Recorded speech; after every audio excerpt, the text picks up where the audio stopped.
So during this time of the pandemic, we have seen many people hitting the road, getting out to our national parks. I want to bring in our next guest, Keith Eshelman. He's Parks Project co-founder and CEO. This is part of our Road to Recovery segment brought to you by MasterCard. And Keith, for people that don't know about your company, what is it? What are you guys selling? And what are you doing with the money? Hey, what we are selling is a means to engage and support national parks, honestly. And that's by way of clothing, home goods, and accessories that represent our parks. Every product we do sell gives back to national parks to fund projects that are ongoing across our parklands. Keith, Dan Roberts here. Thanks for joining us. I should say I'm a fan of the site, and I have made a purchase from you guys. I recently bought the deck of playing cards from your site, although I was disappointed that the hat with the sun is gone. I wanted that cap.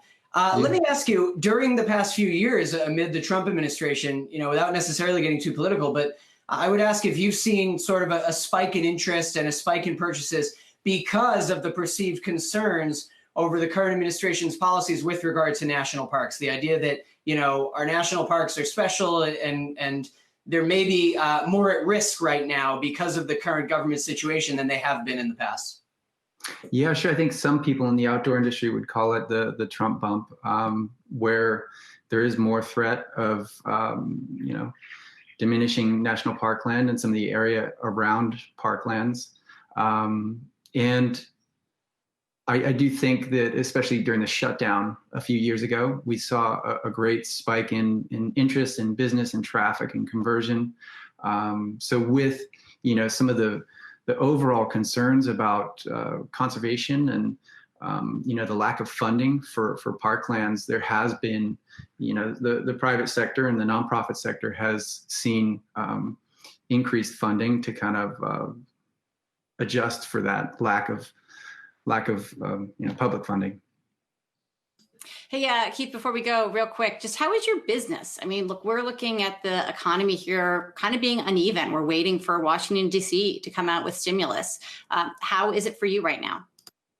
Yeah, our business is really strong. You know what? I think when you look year over year, 2019 to 2020, the new, success metric is just holding steady. We'll be about, 15% up year over year. A lot of that has come through e-commerce. A lot of it has come through sort of the cozy home goods products and the big collaborations that we've done, like you guys showed the Sierra Club collaboration, activating people to vote for the environment. We've done some collaborations with musicians like the Lumineers, and you've got to find those pockets of audiences that care about your purpose and mission. And we've been able to do really well this year. Keith, great to have you on. For anyone that's been just to the gift store at a national park, you guys have a really nice selection of stuff. So kudos to you there. Again, the company is Parks Project. Keith is the co-founder and CEO. Thanks a lot. All right. Take care. Thanks.